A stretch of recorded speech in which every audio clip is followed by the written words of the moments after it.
Welcome to the Outer Realm with Michelle Desrochers and Amelia Pisano. Airing live on the United Public Radio Network, 105.3 FM in New Orleans.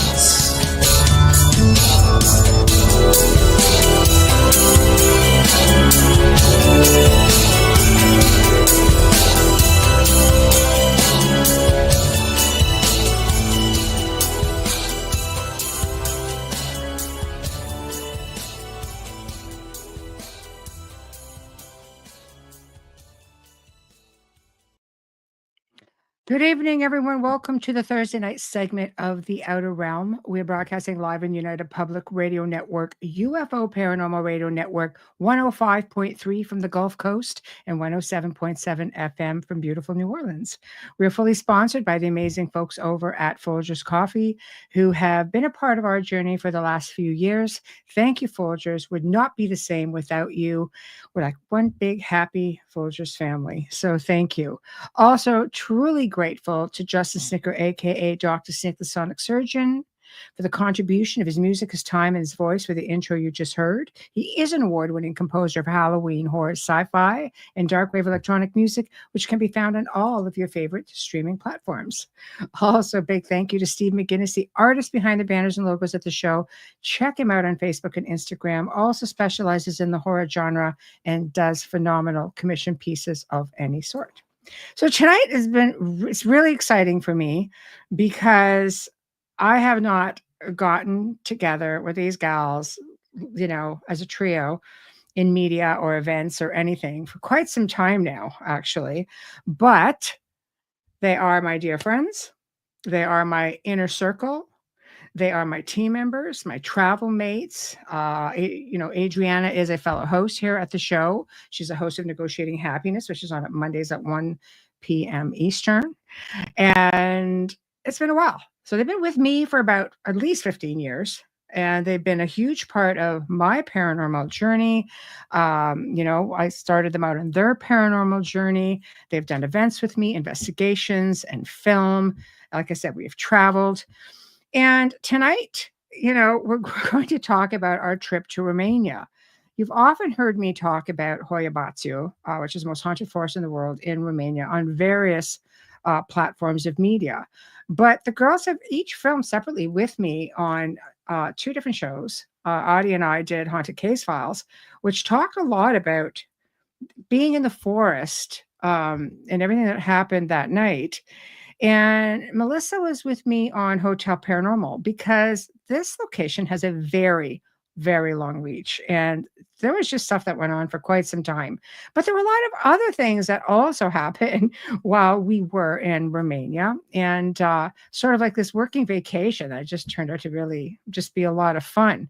But this is the very first time that the three of us have been together in one place to talk about this. So it's going to be a whole lot of fun. It really is. And the girls have got some pictures, ready to go as well. So to make it all official, hello, Sebastian. You be new. Welcome. Hey, Z-Sun, how are you? Hello, Patsy. Hello. Hello, Janie. And hello, Michael. Hello, and thank you. Always appreciate you sharing. Appreciate you very much. Hello, Heidi. Hi, hey. So people are chiming in. Also, remember, we are on Roku TV. We are on X. We are on Rumble. I can see all of the chats from all of these platforms, Facebook, YouTube, except for Rumble. Can't see that chat. But we know that you're out there listening. So without further ado, the ladies. How are you guys? Hello. Hello. Welcome. Well, thanks for having us. Oh my God, you kidding? It's been fun. It's been a long time. I mean, the last time we all got together was at the Manor. And, I think, we messed around with some equipment, got some pretty interesting results. And Manor was always interesting just on its own. But that's been a while. That was still a few years ago because, that was just before we sold it. It was like, 3 years ago? Close to 2.5? It was 20-ish. 2020. 2022, I think. 2022. Yeah, because we moved here beginning of 2023. So yeah, that would be about right then already. Good grief, right? So, oh my God. Hello, Kazan. You guys are awesome. Thank you for chiming in. Keep it coming. Yeah, so it's always been an interesting journey. We have done so much together. Hello. And this was one of those things that it was kind of like the gift that kept on giving. And so many things happened. And everybody wants to hear about Hoia Baciu, of course, but there was a lot of things in between. I tend to have a very interesting memory because there was always this sort of joke about how Melissa just like slept like a rock and never wake up Melissa. It's true. And we were in Braun staying at this villa, and we don't want to talk about the gnomes right now, but we were in this villa, and it's like 7 a.m. It's some ungodly hour, like for sure. Like I mean, nobody's human really that early, on vacation especially. And something was in my ear and went, Michelle, really loud. I flip around in like total, I want to kill you mode. And I'm like, and she's out cold. I'm like, okay, see, now we have a problem. Because it's only you and I in the room. There's only Mel and I in the room. And there was nobody else there. And something, male, of course, was like right in my ear. And she's out cold. So I know it's not her at this point. So yeah, that's just like one excursion. Let the games begin. So we stayed in a separate hotel room. So it was Michelle and Mel, and I was in a separate one, and we were having our own issues in our hotel room that were a little bit spooky. I just remember waking up and just like looking around. So first of all, I sleep like the dead. The fact that I woke up was like, okay, what's going on? So I just remember just being under my blanket. I'm like looking around and look in the corner. I was like, oh, cool. Hello. Please leave. What is happening right now? Goodbye. Exactly. See, it's just all about acting just like a bunch of compadres, and eventually they just sort of move along. Yeah. We were in the beautiful mountains with beautiful fresh air, and I had a wonderful sleep. Oh, yeah. Well, after having 3 children who are adults now, you only learn, as you guys know now as parents, you only half sleep. Right. So I don't think you ever sleep soundly again after that. So I was already in that mode, but it was nice. It's just one of these places that is really magical. I always say we always tend on an average to travel to places that we are very connected with.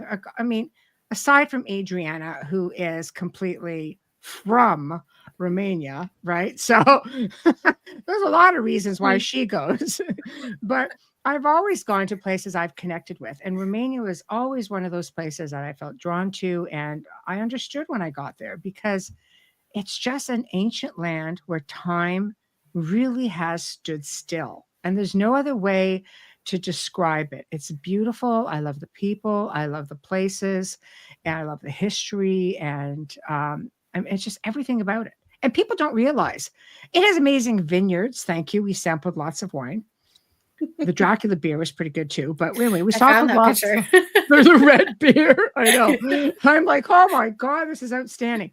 But they've got ski resorts, and they've got there's so much more to this amazing place than just the folklore of Transylvania and such, which in itself is pretty grand. So where do you guys want to start? Good question. I know, it was so much. It was so much. Good question. Should we go through the forest stuff first and then kind of show some save it. We should Let's just save us through these. Let's share up some of these incredible places, and then we will get into some of the hauntings and stuff. Because I remember being in Brown, and we were actually doing voice recordings and things because there's just stuff everywhere. Literally everywhere. Yes. Yeah. And then we'll come out to the pinnacle of the forest, because that's probably an hour talk by itself. Yeah, and then we have to leave time to talk about after the forest. Oh my God. We will go. So let's spend the next little bit on here, and then we'll go. Yeah. I kind of know the boss, so if it goes a little bit later, we're all right. Amazing. Smells like great. Amazing. All right. Might be a little bit past Mel's bedtime, but we're gonna make it. No. That's okay. That's okay. I got an extra coffee today. We're good. Yeah. Yeah, we're playing with you. We'll keep it on track. All right. Okay, so let's go. Where do we want to start? I love it. Let me pull up some pictures for people. Yes. And then, pictures. Yeah. Do that. We got together and we were compiling some pictures so we could go through a couple things and show the audience what we're talking about. Let's go. So I know we talked a bit about Bran, right? Beautiful. So there's some beauty of pictures here with the ladies, right? And let's talk about Bran. Let's talk about the history of Bran. This is the picture in the face of Vlad Dracula as far as when you think about Romania. But he never actually spent any time here, did he? Or it's questionable. Yeah. It was I think it was something like, I don't know, 2, 3, 4, 5 years in the entirety of his, Yes. It wasn't as much as we thought. But it's the place he's mostly known for, which is interesting. Yes. It's a tourist thing, guys. Like it's definitely it is. Yeah. Every corner, it's great because you can buy really cool touristy things. Yeah, I mean, it's beautiful. Look at this, right? Like it's beautiful inside and out. And y'all wonder why my furniture looks like similar to this because it just can't go to these places. And, it's kind of like my way of bringing things back. Yeah, for sure. It's not like I can smuggle like a chair out like I can a stone. Yeah. Do you remember they're just like these little like everywhere and little alcoves everywhere. Yeah. Yes. Yeah. Yeah. Where you can hide. Yeah. I know. I love it. Yeah. Hi, Michelle. Oh, I know. This is awesome. I love it. I love the courtyard, just the way that the courtyard looked. And this is one of those famous pictures that you see a lot of when you're looking at stock photos and come to Romania. And this is it, I think there's a famous picture of Christopher Lee in there. Oh, it's beautiful. It's beautiful. I love the terracotta roofs and it's just beautiful. The mountains in the background. Yeah. The famous Carpathians, people. The famous Carpathians. And they really are. I'm a mountain person. God, I love going to the mountains. I harp about every mountain. I think Adrianna and I were like in Scotland. Gotta get to the freaking Highlands. What the mountains? Everything to do with the mountains. Where? I know. Wait till we get to Brasov. Yeah.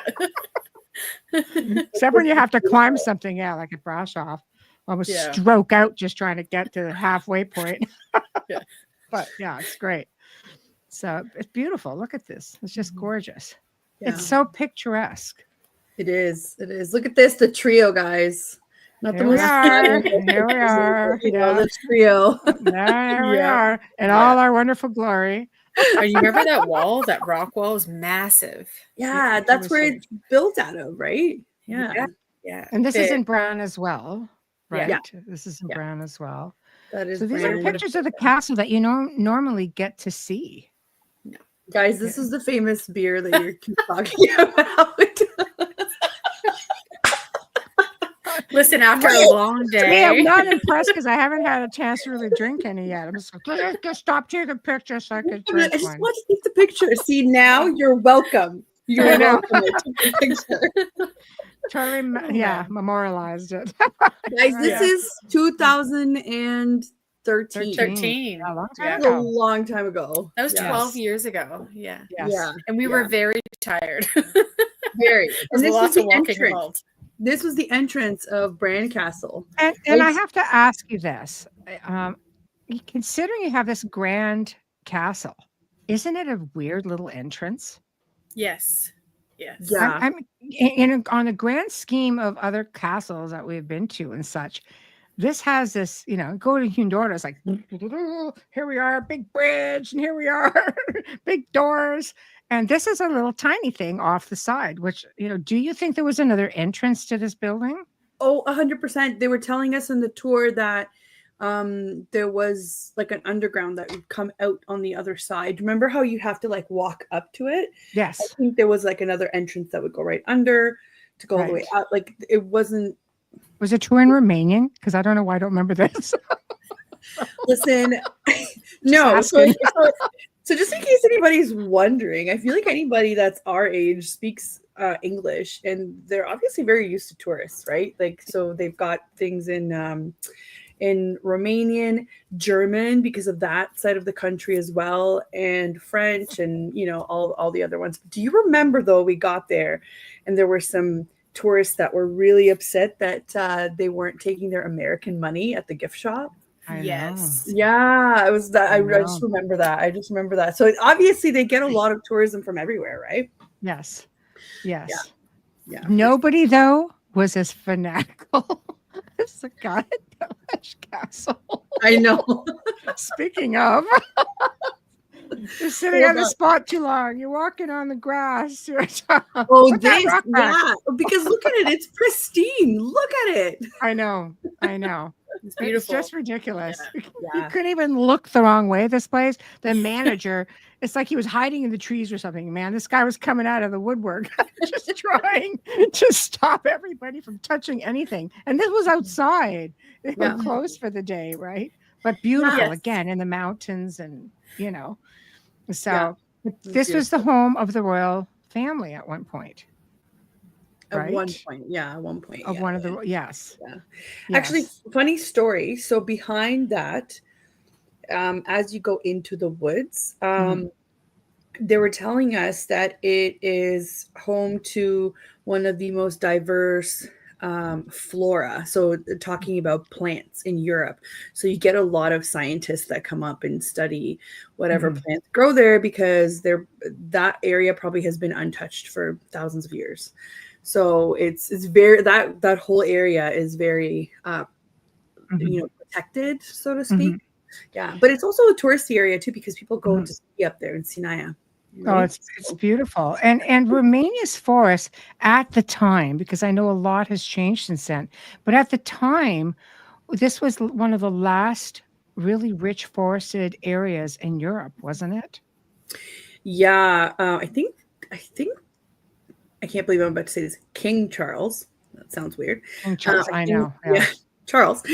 King Charles has a lot of, I guess, charities that help protect the Romanian forest, right? So, and he's of course like a descendant too of Vlad, which gives him this kinship, according to him.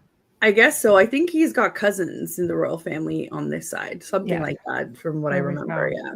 Yes. Romania is actually really quite not just beautiful, but like self-sustaining. Like, you guys have gold, coal, forestry. You have a lot of things there, and it's quite an amazing country, gotta say. It is, and it's got some great history. My God, like we're just showing you all kinds of different pictures, but it's just touching, barely touching. Yeah. This is very Romanian, kind of, if you see any of the designs and whatnot in the history, right? So, yes. Very interesting. Yeah, like the coat of arms and whatnot. Hold on, we've got so many photos here. I'm just kind of going on. Do you remember the Black Church? Oh, the Black Church. Yeah. Yes, beautiful. Yes. Now, this is the story. Adriana, relay the story that I briefly have told it on the full moon of every month. There's folklore about the wolves that come down to the courtyard. Yeah. So let me put up this picture, because you'll be able to see it a bit bigger. So do you see, this is the market in the middle here, and this is the Black Church that I just showed on the left. You can see that it's surrounded by either forest, or we were actually on top of the mountain. We took the cable car into it. So just there was folklore out there that on full moon, the reason why kids should be indoors is kind of one of those things of like, children stay indoors, don't wander off into the woods, because werewolves or sometimes they would kolach is what you would like call them, right? Would come down looking for prey. And it was just one of those things that you would scare the children into like having a curfew, right? And of course, the night of the full moon was the next night, I think, and we were in the haunted forest. So yes. As much as I would have liked to have just like split myself in half to experience both. Yes. We chose the forest. So. But this was beautiful. Do you remember we had the best pizza ever here? Yes. Oh my goodness. Amazing. I'm sorry to any Italians or Greeks, with your history of pizza, but this was amazing. The pizza, isn't it amazing though? Yeah. Honest to God, because again, Adriana knows because we were in the UK after that. I freaking have to have pizza no matter where I go. How many places in Romania do we go where I have to have freaking pizza? Yeah, it was really good. It was really good. Yeah. Also, fun fact about this church, the Black Church. When you go visit it, you'll be able to see. I don't know if you can see it in here. There's little holes kind of everywhere. We don't think about it in North America because we haven't really had a lot of, I guess, world wars fought over here. But there are little like bullet holes in a lot of these beautiful buildings, just to kind of remind us of history. And this is one of those places. And I'm pretty sure this church has caught fire multiple times and it's survived fires. And that's why it's called the Black Church, right? Yeah. Right. And the picture does it very little justice. When you see it like in person, it really has a really dark hue to it. Yeah. Like it does really stick out. Yes. Oh, yeah, for sure. For sure. Yeah. It does. Hello. Brasov in general was beautiful. And like the hotel we stayed in, do you remember those giant doors? It was something out of like something you would not find in North America. Funny story. I told my dad maybe a year ago the hotel we stayed in. He's like, "Oh yeah, I've stayed there." I'm like, "What?" Like like such a small. And this is nowhere near my hometown, so it's not like I would have been here a lot, right? Right. I think of Brasov often just for its beauty. It really stands out. Yes, I loved it. Look at us. We were just wild and young and free. You see that? Young, free, and tired. Look how tired we look. You can't see it. You can't see it. But look, do you remember that this is a Brasov sign, like the Brasov? Yeah. And that's where we took that picture that you showed earlier, where we were looking down on the town. Yes, from up there. Yes. Yeah. Look at all our beautiful faces. We were two blondes, Mel. Do you remember that? Oh yeah, it's been a few years. 12 I years love ago. it though. I love it. Those were the days. I'll tell you. Just not a care in the world. Not a care in the world, except for when we got to the haunted forest. It's coming, guys. It's coming. I love how you just keep teasing them. Yeah, let's keep going along. Keep coasting. Get the build up going. We planned this whole Europe trip around the full moon and where we were going to be. We did.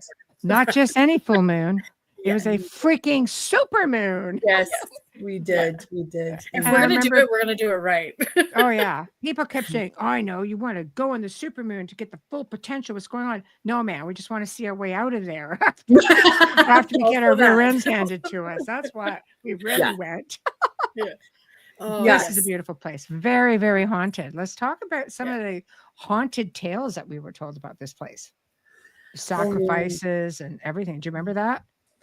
Yeah, I think this is actually where Vlad Tepes, which is Bram Stoker's Dracula.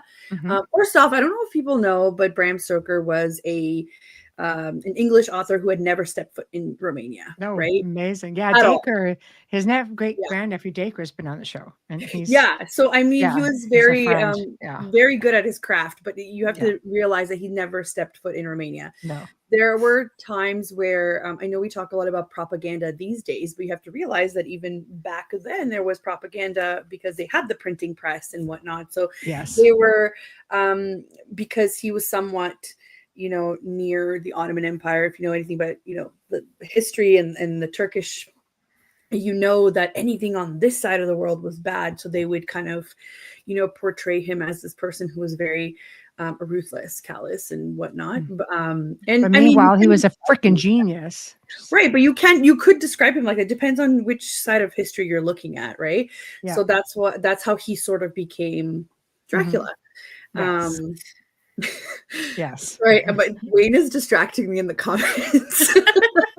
Wait for it. It'll get better. Welcome to my life.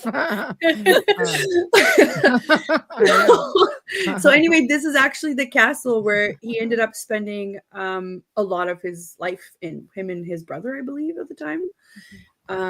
So yeah, I mean, this is actually where he would have you know, had most of his dealings with. And he was in prison there for some time in the end, wasn't he? Is this and in the later years.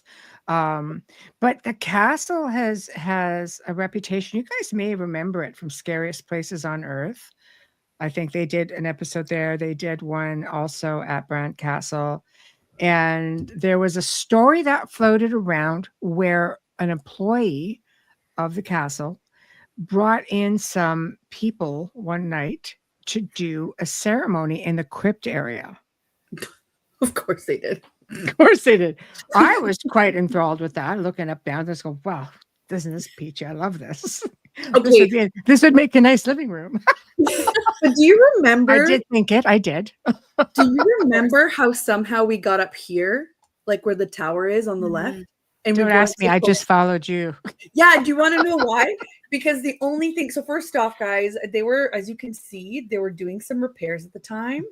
And the only things that were blocked off by these, like, just like a rope, or just like, you know, a tiny little sign that's hanging on for dear life saying, don't go up there. Obviously, we went up there. Yeah, you can't keep a good tourist down. I know. So the rope isn't going to stop us. That's right. That's right. Yeah. Yes. It was really cool. Oh, I know. And, you know, I'll leave it there. We were respectful, though. I have to say that everywhere we go, we are respectful because we're so lucky that we get to go to these places, and we realize that a lot of people don't get to do that. So we are respectful. We like talking to the locals. We do as much as we can to support whatever is out there. And I'm not just saying this because it's Romanian. I'm Romanian. I've traveled with Michelle through different places. I've traveled with Mel through different places. You know, it's you just want to leave it behind either the way you found it or better without disturbing its natural, you know. But these places are amazing. And right now this looks better, even better, because you have to remember these pictures are from 2013, right? But look at how grand it is. I just love that you said that about Brand, about how it has this like true little entrance, but like look at this, like, look at this place. You got like a huge fridge, It's exquisite, you know. It's like the grand entrance, and they were much more relaxed about where we went. Yes. So this is also called the Corvin Castle because it's Castellul Corvinilor, right? Because of the history. And so if you ever wanted to go down a rabbit hole with the history, this is a really good one to look at. Right. Oh, it's beautiful. I was going through my keepsake box, and I found a bunch of stuff that we had bought from the locals and such, and supporting them. And just like what Adriana said, you know, we were always very respectful. We're very thankful that we got to be there, but we are, of course, very curious by nature. We're really good with the arts there, Mel. Do you remember the artisans there? I still have all those beautiful prints. Honestly, I'm sure we kept the tourist industry going when we were there. Yes. Because I came with a backpack and I bought luggage to send home. You did. You did. I bought everything. Yeah. This is the courtyard, guys. You could live like royalty. Back then, we could live like royalty for a month on $1,000. Seriously. Oh yeah.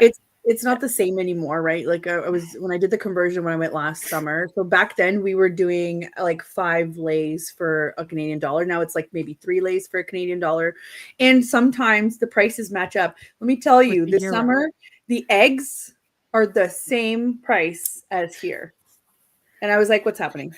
See, we were spoiled when we went to Romania with Adriana the first time because her grandparents were there and they had hens, and Melissa insisted on being the only one to pick the darn eggs in the morning. That's right. Yeah, we got fresh darn eggs every day. I'll tell you what. Every day. I loved it. Yeah, she just made friends with the chickens, and that was it. I did, Adriana's and all the animals. Like, go crazy, Melissa. So, all the animals. Beautiful. That's my jam. Yeah. Yeah, there you go. So there's the John Corvinus Hunyad, right? So he owned the castle. This is part of the history there. So this is some of the beautiful artwork of the stained glass, right? Oh, beautiful. Just beautiful. This is the dining hall. Do you remember that? I was just going to ask you if you had a picture of that. I remember that, and just the feeling in there was very... See, I'm sizing up the chairs. Everybody knows I love medieval chairs. I'm like, there you go, Michelle. Chairs. Look at that. I know. Right here. I was like, look at those freaking chairs and that table. See, I just envision decorating it, living there when I'm around. Do you I will work here for free. Yeah, that is true. So I'd be terrible at a place like that because I'd work for free just to spend time there. Yeah. But look at, you know how stupid I get over Gothic arches and stuff. Look at that ceiling. Yeah, it was something else. And like, pictures don't do it justice. And keep in mind that these pictures are 12 years old. I know. It's beautiful, just beautiful. Technology and has come a long way since then. Very haunted. It's a very haunted castle. Yeah, very haunted. Yes. Right there. Look at that dark corridor. Definitely, every paranormal enthusiast's, dream right there. You know what I dream of? I dream of like when the sun goes out and I just run through the corridor with like a recorder, try not to make noise. It's true. Because everything just echoes. Yes. I know. It was wonderful. Alan says, I wonder if those arches are made to conduct sound waves. Probably. Yeah. I know. Probably. You talked about these arches, yeah. I would come home with those chairs if I could have lifted them. I had to settle for a rock. No, we went to the antique store, remember? Yes. A rock. Sorry, I'm saying it. Yeah. Took some digging, but a lot of rocks out there. Nobody cares. You're so funny. Oh, do you remember this? Hold on, no, this one. The highway. Explain what this is so people know. This is incredible, by the way. So guys, if you've ever seen Top Gear, they've done, I think, 1 or 2 shows on this. It's the Transfiguración Highway. This is literally deadly, so deadly that they close it down in the winter because, as you would expect, and as you can see, look at the tiny little barriers that you can I was going to say, can you zoom in there so people understand? Zoom in, It's literally like this tall, the little metal barriers that when you're driving down the highway, you see some of them just like coiled up and you're like, oh, somebody had a faux pas there. You can't go faster than like 60 kilometers an hour. And it takes 2 hours, doesn't it, to get to the top? And it would normally take you what, half an hour if it was a straight run? Probably, yeah. But it's super fun. You get really picturesque views. Like, look at that. It's beautiful. It's beautiful. I remember driving and I was on the passenger side and I remember looking out the window and I was like, oh, the road ends right here and I'm looking down a cliff. Perfect. Yes. Don't come this way. Yes. No. But you know what? It takes you up so high up and there was great little artisans. But I remember we saw snow up there with crystal clear water that you could take a cup. And we think we did. Took a cup and took the water and it was crystal clear. Just amazing. Mm-hmm. Just amazing. So this is like amazing right here. Mm-hmm. Untouched, right? Like that's kind of the Yeah. No, it was really great. Look at that. Yeah, just beautiful. Just beautiful. Like look at, you can see on the side here. You see the barriers, like very, very small. Tiny, but I've seen this too in other places in Europe, or even when we went to Tenerife in Spain. Same thing. Like you could just fall to your death, and there's nothing blocking you from. And that. Nobody would even notice because it's called it's so high up. Natural selection, I think, is what they call it. I know. I know. It's a great place to hide. Yeah, for those maybe just don't want to leave the Carpathians. Yes. Yes, you mentioned a few times that you like the mountains. Did I? Yeah. I'm just like loving it. It's like, oh gosh. Yeah. It was an adventure. Different. Yeah. It was different way of life. Amazing. It is amazing. Oh. See, here's what they don't tell you is that I love mushrooms and I felt like complete ass after I had those mushrooms. We had to go up that windy freaking road to 2 hours only to get to this location, which I really wanted to see. When we got to said location, there were 1,500 stairs, or was it 1406? 1406. 1406. That number haunts my dreams. To climb all these freaking stairs. In fact, at one point, Melissa and I stopped part way, I think at number 5 freaking hundred. Yeah. And I am freaking yapping. There's a picture somewhere. Yeah. And I'm yapping off because it's what I did. I went, now I know. This is where, by the way, Vlad Dracula's wife threw herself from the tower. I'm like, now I know why she threw herself from the tower. Nobody wants to climb these stupid stairs. And there was this lovely German couple behind us laughing. I'm going, of course you would understand English, and me being a complete a-hole at this very moment. As karma would have it. So anyway, I didn't mean it. I was just ornery because I wasn't feeling good to climb another 1,000 stairs after that. So we had one of us ate some food that was questionable and wasn't feeling great. We had one of us that was recovering from being like a chest cold infection and couldn't breathe. We had one of us who had a knee problem. It was like, it's great. It was great. And we all had 1,500 stairs or 14. We made it. That's the important part here. But I want you guys stopping us. I want you guys to picture this. We're in a very small car. I'm driving. Melissa is hanging out. So we're on that highway, on the deadly highway. Melissa's hanging out the passenger like window with those digital cameras because we didn't like back then, you know. And she's like doing one of these, taking all of the photos with a phone and a camera. And Michelle's sort of dying in the back. Kill me. Yeah. Like you could just hear things from the back, and I'm like, we're almost there. And like here's like 2 hours of this, you know. Nobody can say that I am not a freaking champion. Okay, you are. You totally are. Someone had to get pictures. I don't know. I know you took one for the team. You took that. I did. So there we go. Was happy to do it. Yeah. So this is the culmination of that, and after 1406 steps, amazing. Also very haunted, just saying. Yes, this is called Poenari, Cetata Poenari, the fortress, right? So this is ruined. It's very haunted. This is also where Vlad Tepes, right? Princess, yes. I was just going to say, I have a picture that shows the entrance. So this entrance is not like Bran, and it doesn't have the other castles that we talked about. It is not a grand entrance. This was built specifically so he could see people coming. That's right. And yes, it's strategic.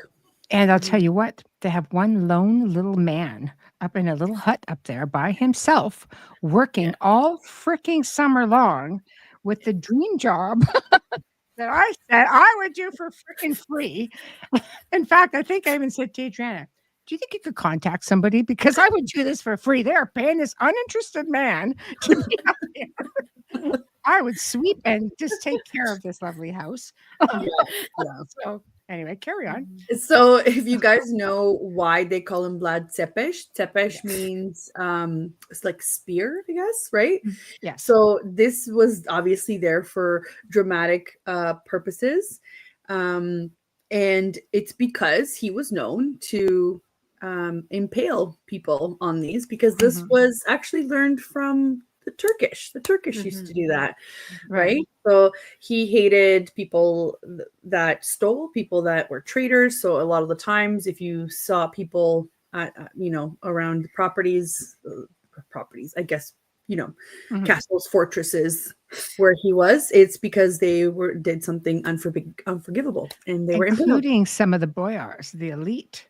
Yes, he had no qualms about who was going. If you were a traitor, out. Yeah. You built the walls of that fortress until the clothes fell off their bodies. Yeah.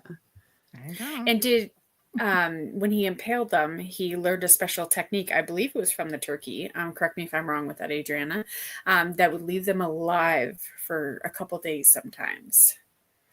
Yes, they would bleed out to death. Yes. Exactly. He was brutal for sure. For sure. Oh my God, Wayne. I thought it. Listen, Wayne, it was so worth it. I thought it too because I was dying with my knees. Like one of my knees was just going like clickety clack over there, you know. And I was like, I can't. I couldn't breathe. I know. We all got up there and had a little rest. Just so you know, you're welcome, but there was evidence of us dying on those steps that I purposely did not include in today's lineup. And we left part of our essence up there because I was taking it down. So there's another picture. Yeah.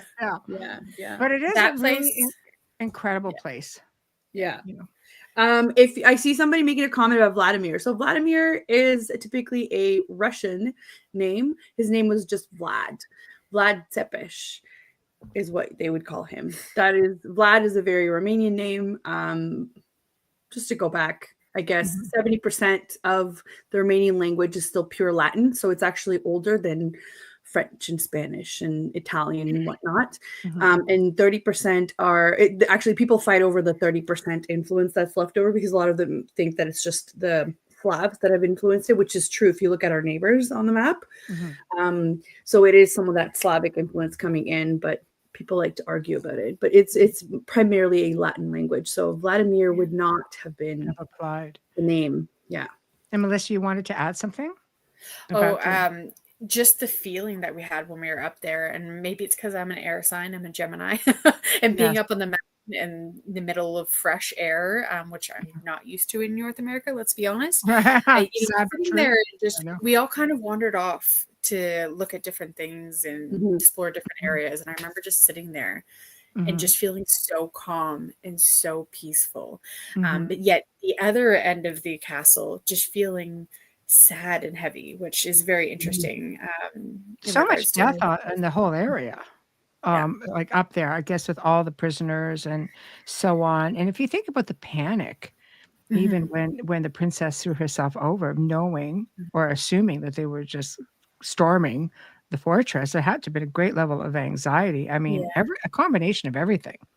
You could really feel it. But it's quite extraordinary. Room with a view for sure. Well, this was the view. This is the view. Let's have a look at that view. There's the view right there. Yes. Yeah. So he would have been able to see everything. Everything. Yeah. Yeah. They would have been able to see you come in like a day's ride away. You know what I mean? Yeah. It's incredible. And you see that beautiful villa down there, that chateau. Oh, yes. And again, because this is a big ski place, isn't it? Yeah, it's in the mountains. So yeah, it's beautiful. Yeah, just beautiful. Wayne has a really good comment there about how they didn't use a sharp point on the shaft. They used dull ends. It took much longer for the stake to move through the body. Yes. Oh, yes. He prided himself on that. Just grease that sucker up. That's it. Bob's your uncle for real. So he was quite brutal. Yeah. We're a little dark. I think people know this by now. We're just a little dark over here. But at the end of the day, in all fairness, all of Europe was doing it, and the Turks were leading the way. Vlad and his brother grew up with the Turks. It was not, it only made sense that this is what they would have been taught. It's not because he was just the guy in the whole area setting himself apart from the rest of Europe. This was the way things were back then. This is they what were all brutal. Exactly. He just happened to be a bit more enthusiastic about it because he had a smaller army, but he was a brilliant war strategist. He knew how to let's say make an entrance or make sure his borders were secure. Yeah. No, for sure. Well, for sure. That's kind of the way it is right there. So okay. So let's move on to the Haunted Forest. Ooh. Bum, bum, bum. Da, da, da. I know. Did we hold on? Yes, that is the stance. This is where we started out. Just saying. Yeah, so this is where we started out near Cluj-Napoca. It is a very big city.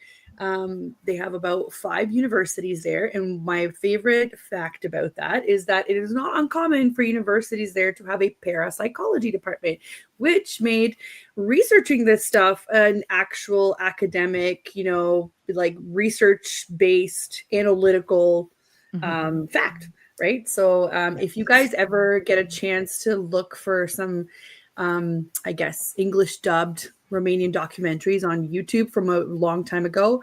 Go for it if you want to go on deep dive. I thought I could find it for you guys and I couldn't, but because YouTube pushes out the newer videos that are like a year old, 2, 3, 4, but I'm talking about this documentary would have been shot in the 90s with a lot of research from these universities in the city that I think you can find some that are dubbed in English to listen to them, and they have actual footage from investigations that police officers would have taken part in, and it just brings a lot more of a like legitimacy to this whole thing that's so strange, because even when we were researching it, we were finding very different stories. Like it wasn't just like hey, this is what happens in this forest. I feel like it just gave you kind of what you were looking for almost, right? And while we're on that, what I found interesting is I remember when at the time the show was called Destination Truth. Yes. They specifically said that they did not do any filming. In fact, no one did filming. A lot of these shows that came up, that the University of Cluj were the ones that came in and did the filming with them on their behalf. I found that very fascinating that they would not do it themselves. Right. So here's what I found that never existed in 2013, and I'm really upset about it. I'm a little salty about it. Let me tell you, Adriana spoke to locals and anybody who would talk to us, but Adriana, of course, because she can speak Romanian, and tried to find out exactly where we were going. And it's quite impressive that you found out all of that information just by chatting with the locals and such and finding that out. But so we knew where this was, right? The problem was is we knew where this was, but we had a very specific goal in mind. We need to get to this clearing right here. Do you see that there? Right there. Yeah. Right there. That clearing right there. Unfortunately, what we were left with is right across. Do you see that right there? That's the hotel. Yeah. That's the hotel that we stayed at. And going through the city and trying to find a way to get here on the other side was impossible, to the point that that poor rental car that we had, we took it off-roading, and guys, it was not an off-roading car. I just remember hearing the scraping of the bottom, and I'm like, we're never getting our deposit back, like ever, right? It was so bad, and I don't have a picture of it. I think for evidence purposes, we didn't take a picture, but if you looked a little bit to the left here, you would have seen the tree that we had parked it under to start going off on foot to get to where we needed to go. What was it? 4 kilometers in? I don't know. It was something like that. It was a 4-kilometer walk in. And you wonder why we were there on the night of the dang supermoon. Yes.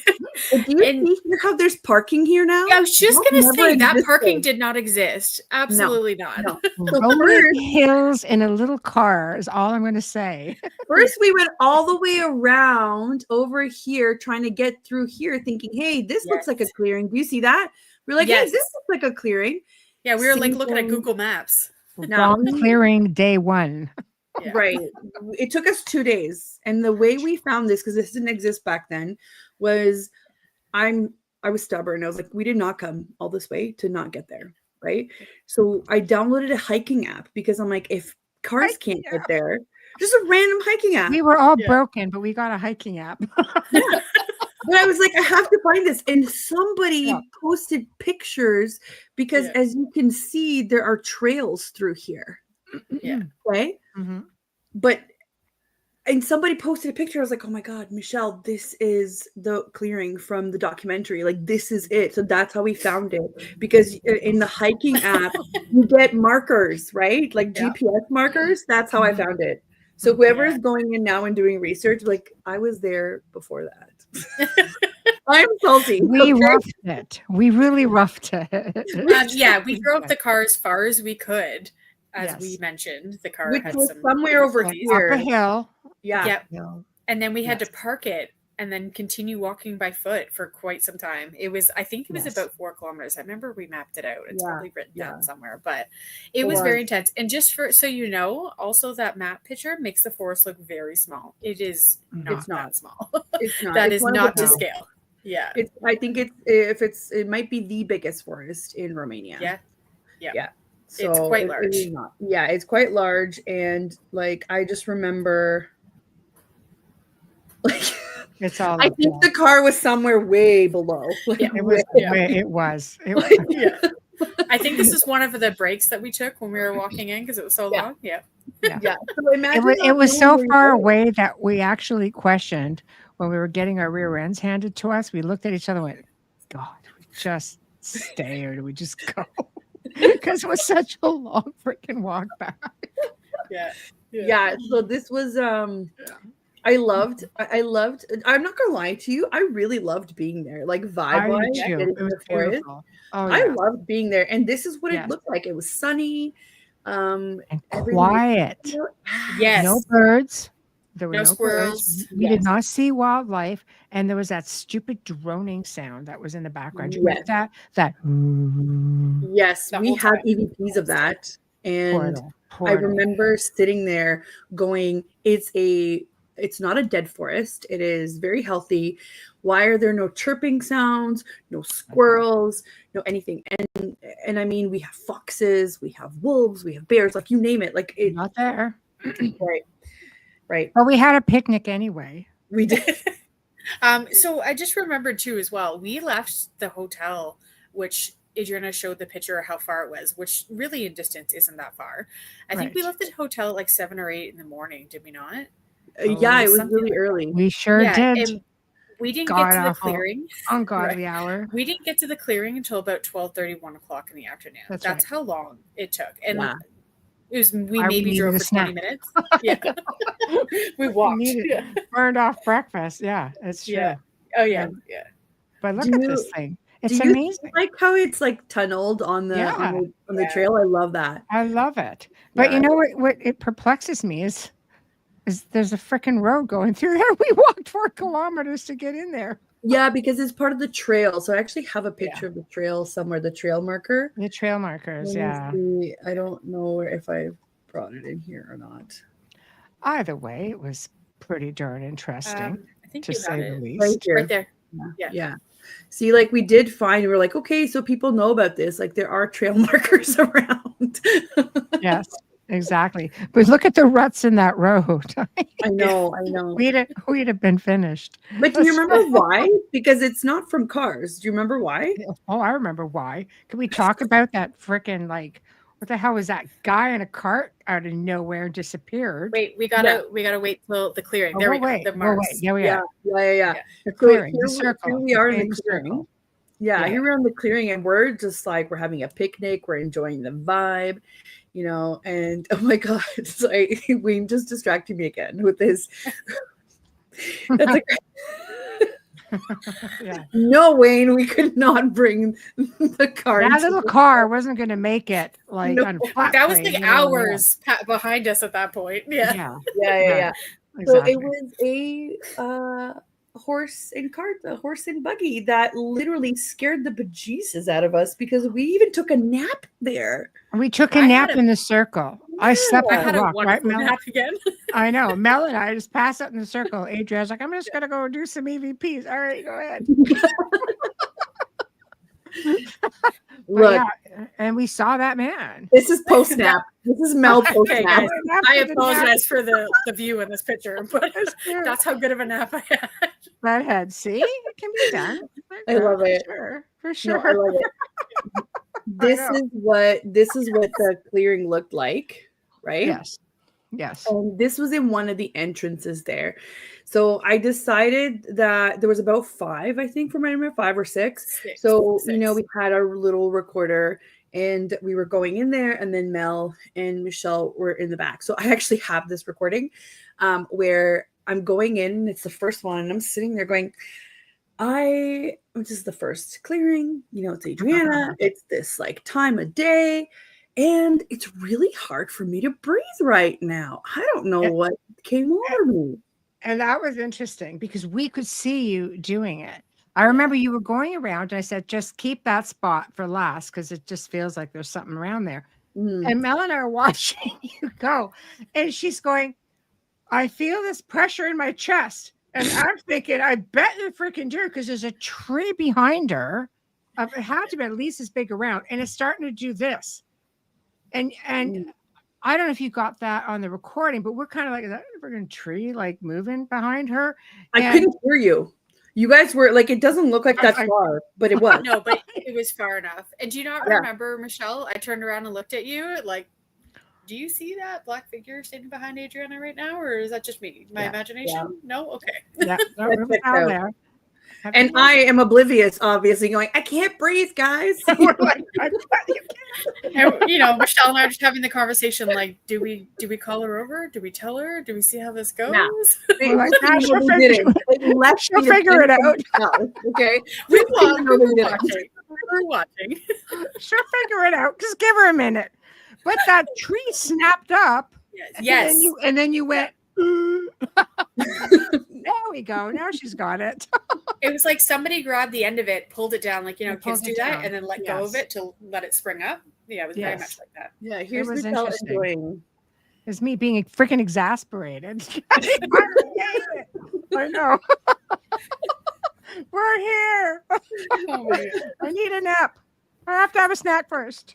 Yeah, this is what the I guess some of the entrances looked like. I wanted to kind of document, so you could see a little bit in, but not really.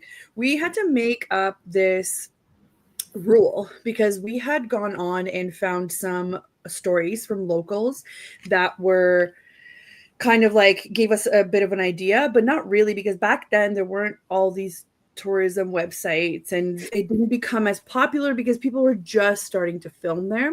Mm-hmm. And by we were a couple of days behind one of the popular shows that Michelle mentioned, so it hadn't even aired actually. And back then people would write things on forums, on discussion forums. So Adriana would just dive in, Mel would dive in. We're trying to do our research, you know, Michelle's finding stuff, and a lot of them were stories about how people would get lost because they would lose track of time when they're in there. And if you can imagine, I think that's perfectly normal with the buzzing, because you know what, we figured some things out later in our trip, but we were like, right, so people are losing track of time and getting lost. There was actually a really well-known story about this little girl that went into the forest and she got lost. She came back out 5 years later, unchanged, wearing the same clothes, not looking like she was, 5 years older than that. And people were just with her same little creepy doll. So a little doll with her, apparently. I thought like she hadn't aged in 5 years. But it's supposed to be the same thing happened to the shepherd who went missing with his flock up there. And they call this is supposed to be Romania's Bermuda Triangle. Mm-hmm. So we could definitely hear this like humming or droning sound. I tend to wonder, was that like a portal? It's under a no-fly zone, which Adriana found that info after the fact. And it was weird because you could see planes off in the distance, but nobody came close to this area. Can I show them why? Yes. I have some. Of course you got excited. Okay. So this was kind of what happened after. But when you look at some of the documentaries, I took this off of YouTube today because this was a really good shot. When I first watched one of the original documentaries, they were explaining that people were seeing a lot of UFOs and they were trying to document them as much as possible. And they were kind of seeing that everything was kind of revolving around the clearing. So it's really easy to have a reference point from there. So what they started doing is, this is a really good image representation. They started taking the photos and they superimposed them together, so they would make the backgrounds disappear so that they could see where all of these UFOs were kind of gathering.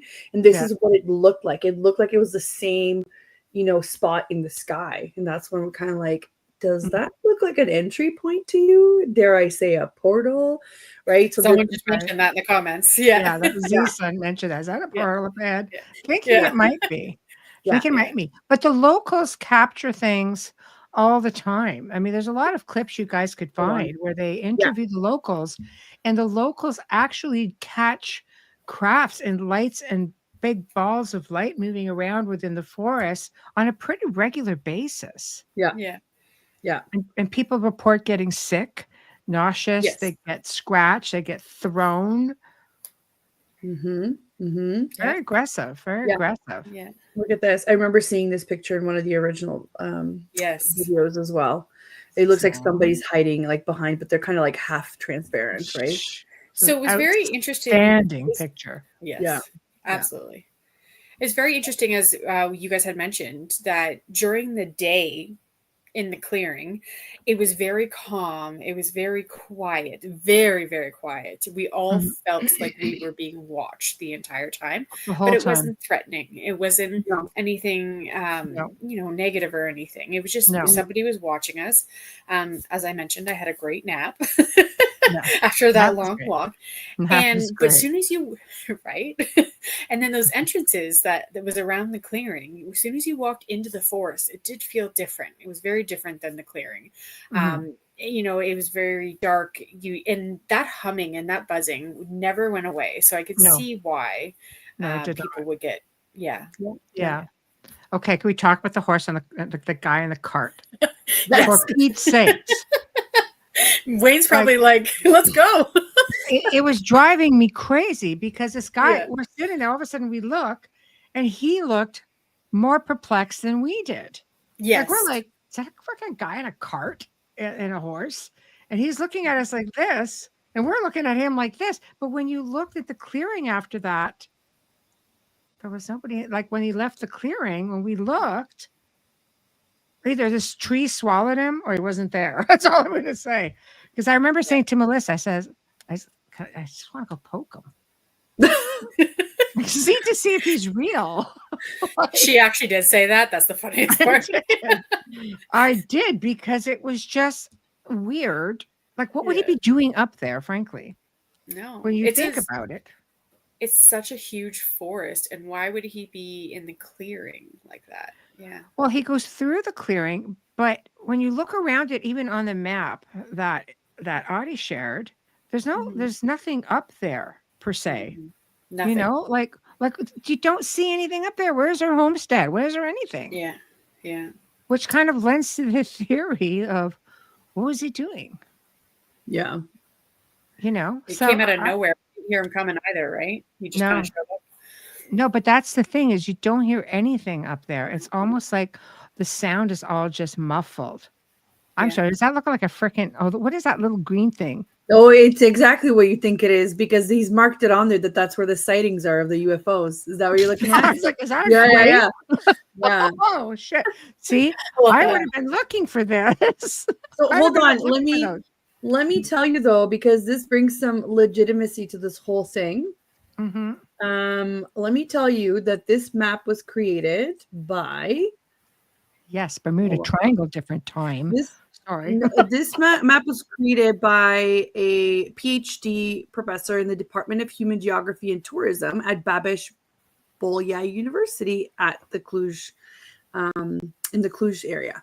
So this is actually because obviously they've encountered so many of these stories that they're now making this a thing where they're like, yep, we get sightings about this like very frequently. This is normal. This is life now.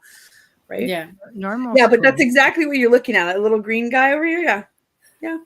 See? I'm just like, wait a minute. Again, if we had this. It is. It's outstanding. If we had this, it would be great. And look, there's another one here.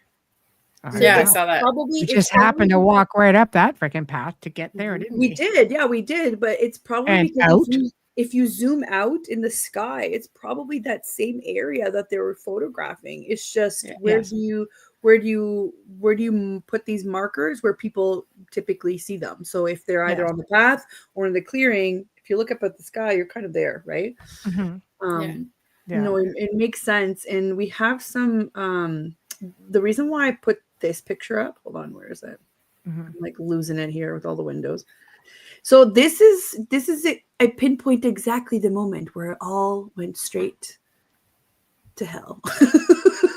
Because the sun was going down. Sorry, can we pause that for a second? Yes, and Adriana, can you talk about, for those who don't know, can you talk about the clearing? So as you can tell, there's no trees, no anything besides grass, Yes. basically. Can you talk a little bit about that, just because you know a little bit more about that information? Yeah, so before we went, the only information we had was from the documentary where there was police footage from the 90s, when if you see the trees, obviously they're tall, right? There had some strange substances that they would find on the trees, enough that they're like, okay, is somebody destroying the forest or whatever the case may be. And I just remember hearing through the conversation, like in Romania, in the documentary, they're using like radiation detectors to see if that's what it was, because they suspected that it was something else. So we don't really know a lot about the clearing at that time, except that there was some strange phenomenon that happened. Even the police went, we have no idea. So then it was studied by all the, the universities in the area. When we were there, we actually did a session on the ghost box. Just like a hack shack, because yeah, like the handheld version, which kilometers in. Yeah. And when we asked the question, what's going on with the clearing? Like, why isn't anything, here? And we got the answer clear as day that it was a lake before. And that perhaps the sediment had, saturated the soil so much that it didn't have anything, like it wasn't good for. And you researched it and found that info afterwards too.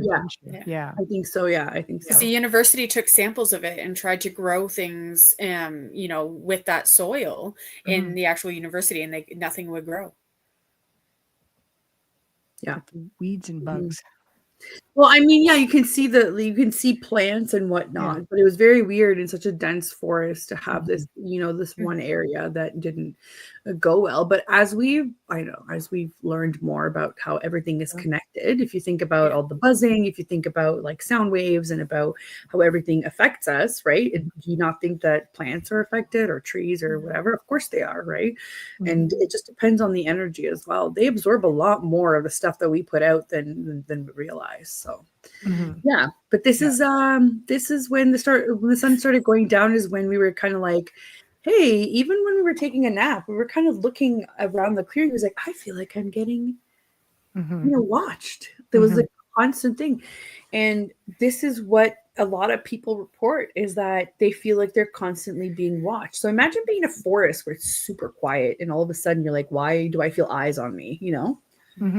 Which brings us, before we move on too quick, Life wants to know, why is the forest so haunted? Aside from the fact that it is a Bermuda Triangle, there's got to have some, like, it is known as Romania's Bermuda Triangle, and there's got to be some obviously wonky energy there. So what else is that bringing in? And is there something, I don't know, is there a portal underneath, somewhere within it? Is there a base underneath? Why is it under no-fly zone? Right. I think it's because of the UFOs, because it's known, it's well known and well documented. Yes. So why would you want to, kind of go over that? Although I think people have debated this. I feel like when some of this information was coming out, it was changed. So I don't know if we would still be able to find it today, where it says it's a no-fly zone. Right? Like this might be kind of a government thing rather than a right, which I completely see. So, okay, we're going to get into some of the good stuff now. So, let's just say everything, sun goes down, supermoon goes up, lights the whole circle up like a circus. Like it was just. We're doing a session this whole time. Yeah. And like Adriana said, as that, in that picture, you're right, it is pinpointed. That's when the whole feel started to change. It was feeling calm. Other than being watched, it was very peaceful. It was calm. It was quiet, minus that humming. And then everything changed very quickly. Everything changed. Yes. And I want you to understand that at this point, we still weren't sure if we're going to be there overnight. Yeah, we were still very open to the idea. So I know that people were kind of making jokes in the comments of like, of course you're in one of the most haunted, places in the world, and you decide to have a nap. But like, no, for real, we would have probably stayed if it was warm enough and whatever else. But that's not what deterred us, right? So we'll get to that. No, there were different reasons. It was it was crazy. It was a crazy environment. But what I really found interesting is that this is a place that Vlad would have gone through this area at one point to get to, Corvin Castle, right? And when we were playing with the ghost box, you have to understand, we're up on a hill. And a lot of these things work on an AM or FM frequency, like radio stations. We were lucky. I don't even think we had one. Like there's nothing up there you were not catching. I'm in the middle of the circle during the day going, I need a freaking cell signal. And, and it was hard. I was hard pressed to find one, which really, if I caught a window, maybe once or twice, it didn't last long. And that was the end of it. But we heard almost like ballroom music. And they were speaking. We had like really amazing spirit conversation at first. And they were, I'm getting feedback. She's got it. They were communicating Romanian at first. And then we asked, and Adriana was translating. I said, can we just speak in English? Because, again, there's not supposed to be this language barrier. And they went, yeah, da. And it was like, okay. And then it went, yes. I'm like, outstanding. But all of a sudden, they basically had said when this music came on and it went Vlad the Torturer. And I thought, that's a bit harsh, but all right, we'll go with it. So I found that to be really interesting because of a lot of the stuff that we did, that was the only reference we ever got, the only time ever, no matter where we were, where we got some kind of a reference to him. And he realistically only would have traveled through that area. I mean, to the best of our knowledge. So that was, some cool stuff. And, then this big growl thing happened. And, and all of a sudden the spirits turn around and say, go now, run. So not very comforting to hear, right? In the wee hours. And, we had somehow picked up this great, I don't want to be rude, this stray skeptic guy. But anyway, it was funny because, I thought, okay, it's good to have a skeptical person with you. I don't mean stray disrespectfully. We really just kind of met up with this person because, you when you're traveling, you just meet interesting people. But when the skeptical guy turns around and says, I don't think that's supposed to happen. And you're like, what? You turn around and it looks like something was coming over the tree line in the distance. So when the skeptical guy points down and goes, I don't think that's right, we're kind of like, I don't think that's right either. And the trees around the circle were literally starting to do this. They were starting to like close in almost on the circle itself. Yeah. Like you have to realize like this is like all looking normal. And then all of a sudden, all of this is going black, but you can still see the sky. Yeah. It's all going and it black. Was calm, no wind, nothing. It was a beautiful July, beautiful crisp evening, super moon. Everything was lit up, it was Growly company. Yeah. There was a lot of so I was getting frustrated because it was incredibly intense and it was incredibly difficult at first to try and translate and go back and forth from the questions that we were asking to going and being like, okay, let me hear it properly. And there was something there that was definitely negative and I could hear it. Everybody else could hear it. And I was just like losing my mind. And at one point the spirit said, because I asked them straight up and I said, is it keeping you from talking? And they said, yes. And that's when it sort of went downhill even more because they as this was happening, they warned us. They warned us. And they said, you need to leave now. Oh no, it was kind of more like go now, run. Yeah. And I'm like, we listened because I was starting to get so frustrated because I was like, let them talk, And we're out of our element as well. And the spirits were taking, how we looked at it really is the spirits were taking a great risk. They got very panicky in the end in telling us to go. They knew something was coming around. And, I in my words are sort of like, well, I'm not going to run because I don't do that. But, I am going to just, bow down, cut the losses. We were out of our element. This is not and I don't mean that from an investigative standpoint. I don't even mean it from a location standpoint, but we're not in an enclosed, controlled area. We are in a very wide open space. We're in an ancient land. We know there's all kinds of things in this area, most of it which we can't see. And we are being warned with a great risk to just, to leave. And what the hell am I looking at with those two freaking lights in the sky that I don't ever recall seeing? So, funny story. Funny story. All right. I'm all ears. Every time. So every time we kind of go back and we did our whole, we're going to look through all of our recordings. We're going to look through all of our pictures, whatever. The first time around, and even when we were there, because we were so excited after everything that had happened, and we didn't find much except for a couple of like the orbs that I was showing and whatnot. And for the recordings, it was nothing. And then I think like 6 months go by, and I'm like, there has to be something. I've missed something for sure. So I'm going through everything, and I feel like every time I look at these photos and recordings, something else kind of pops up. Well, you've sent me pictures. I don't know that I have this one because I noticed this when I was saving it the other day, and I was like, wait a minute, this was like on the skyline, like where everybody gets stuff. I didn't see this the first like 20 times I looked at these photos. 20 times. Do you know what I mean? Like I didn't. And even with our recordings, we didn't hear the buzzing at the very first. And we didn't have all the information that we have now. And it was kind of like, and you couldn't hear the droning on all of them. It was only in specific entrances that we were going in. And you have to realize, like, the entrances weren't that far apart. You can't say that you're hearing tunneling when you're in an open area, right? Yeah. So it's a good question. I don't know what I'm looking at. I don't know. But no idea. I'd like a little bit of further analysis on that one. That is pretty interesting. So we bow out. We're good little humans, and we really respected. We respected, the spirits who took the time to assist us, and it took us a while to get out because this is what we were walking into.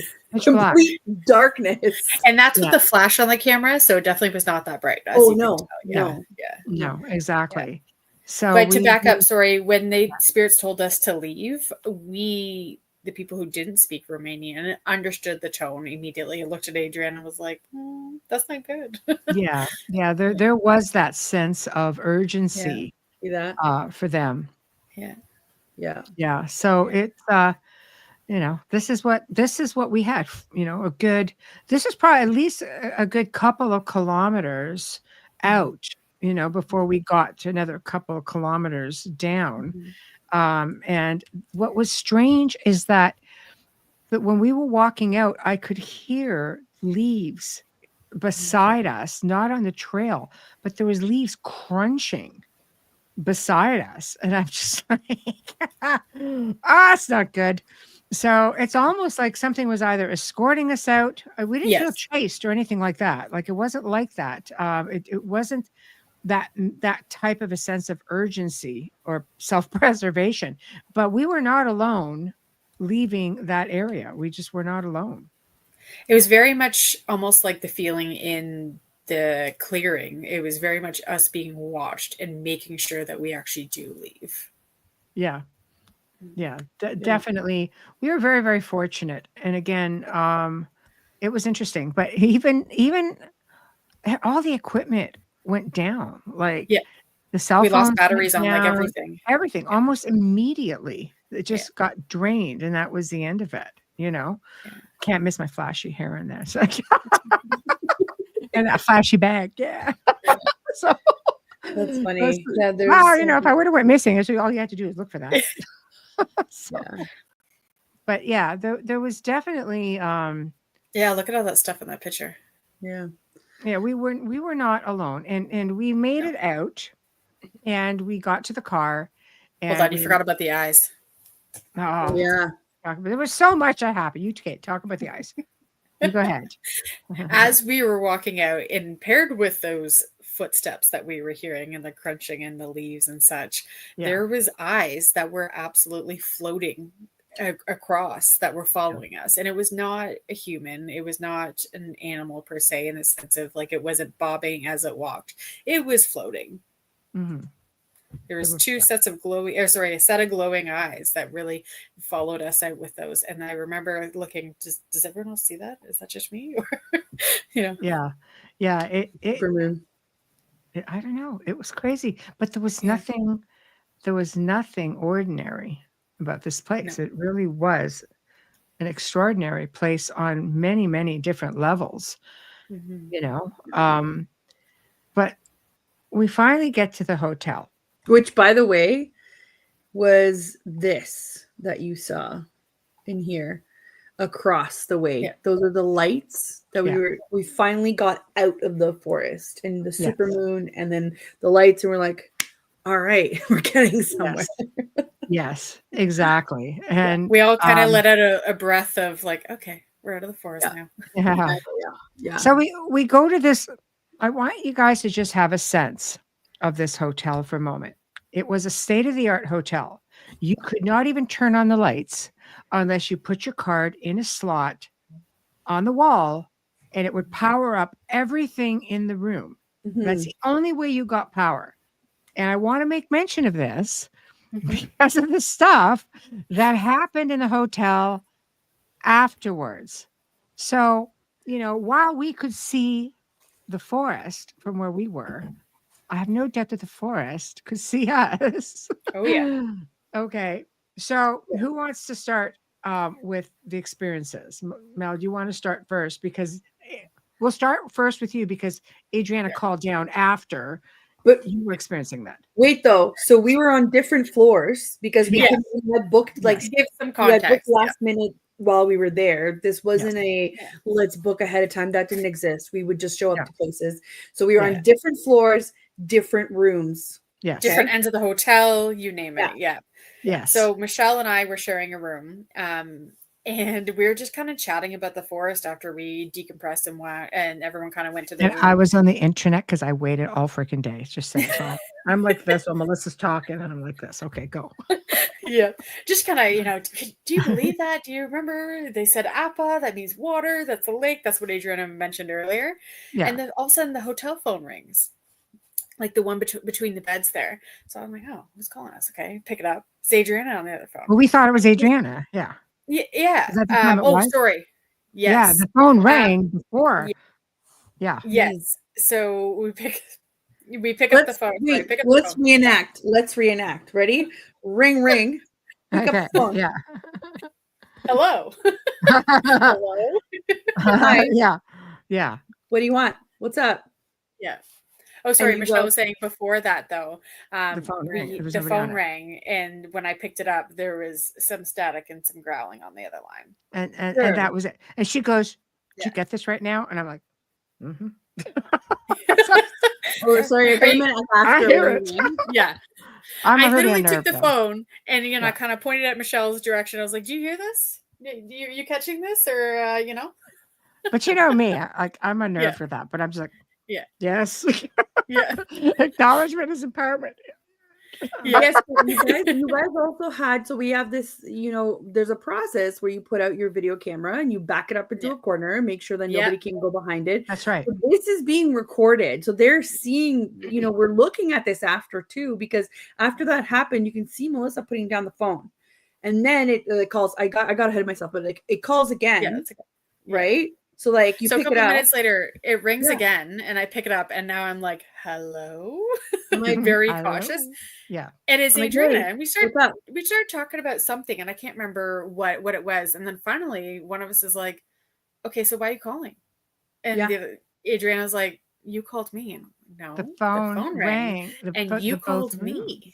Yeah. No, you called me. I was trying to get a shower or something. And she's like, no. And I'm like, I swear, Yeah. And it got weird because then we started having pacing.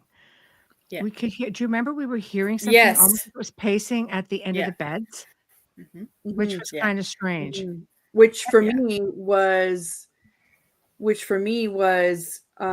that whole thing of like, I woke up again in the middle of the night, which I'm like, oh my God, like, why am I waking up? And I swear to you, there was something not only like across the room, it was kind of like in the corner, but up. Like this thing wasn't just, there was no standing. It was like floating up in the corner. And I was like, huh, okay. Yeah. All right. I'm like, good luck to me going back to bed now. You know? Didn't you come down? It got really strange because immediately we knew something had kind of followed us out, so to speak, and not in a physical form, obviously. It was making itself well known that yes, we may or may not have had soil. I'm just saying. Michelle, don't tell everybody your secrets. No, I have to because of what happened when we left Romania, right? So, right. I'm notorious for it. I'm just like, yeah, whatever, I do that. but it was really different because we left, not long after that. I mean, within probably a few days. Yeah. Like Mel and I left. And sorry, with the lights turned off, without the card key coming out. Yeah. See, right there. Yeah. Right there. Yeah. It just it doesn't. It was weird, and there was a recording captured, which was on one of the shows. I think, wasn't it? That we gave to one of the shows. I think so. For Case Files. Did we give it to Haunted Casefiles? Which one? There was I thought there was. Did we not get a voice record or some kind of a recording that came out of one of these sessions, or the tape or something that was on the video camera? I think it was part of the Ghost Box session that I'm a part of. Okay. Okay. Which if everyone could hear that, blow your mind. But it was wild. It was really wild. So okay. So we want to add to anything here. Adriana, did you have experiences in your room that night? Yeah, so I had the thing that was like floating up in the corner. Yeah. And I don't know if if everybody is kind of on the same page about equalizing things. So I may have yelled or raised my voice when I was doing the box session. And as a direct result, which is so funny, I was telling Mel, I was wearing this like jacket that had, like an elastic band here. So everything was covered. And I had this bracelet that my mom had just given me right before the trip. And I'm thinking, I got back to the hotel room and I was like, where's my bracelet? And it was almost like it just popped into my head right then. It was kind of like you messed up, and it took something kind of from me. Anyway, if you believe in that stuff, I think it was just an equalization payment for what am I listening to going on there. What do you mean? Can you hear that? No. Yeah. What is that? Sounds like the humming. Oh, that's me. Sorry, ignore it. I was like, what are we listening to? Our conversations. Okay. So essentially, that's the furnace. Sorry. Oh my God. Okay. Yes. So it actually took the bracelet off. But when we got home, though, the whole phone thing happened again. And this time it wasn't just like a home phone. It was doing it on the home phone. It was doing it on cell phones. And funny enough, one of the weird ones, so the very basic one would be, we would call each other and we'd be talking, and then all of a sudden it would cut out and it was static, there was growling, it was me and Mel. And right? This is when we were back home in North America. Just to be clear. Okay. Yeah.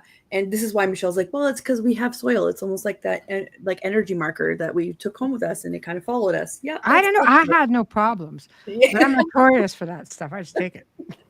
Right. So it kept happening to Mel and I would be like, what's happening to my phone? Is it like reception? But then all of a sudden I'd be like, wait, like, are you hearing that? And Mel would be like, yep. Are you hearing that? So we were just letting sometimes it. We couldn't even communicate because it was so loud between us that we would have to physically hang up and then call each other back. Like it was like doing the growls, doing the whatever else, right? Mm-hmm. And if you ever heard that type of growl, you know what you're hearing. Oh, Because it sounded the same too when we were doing the ghost box. Like it was very obvious that there was something there.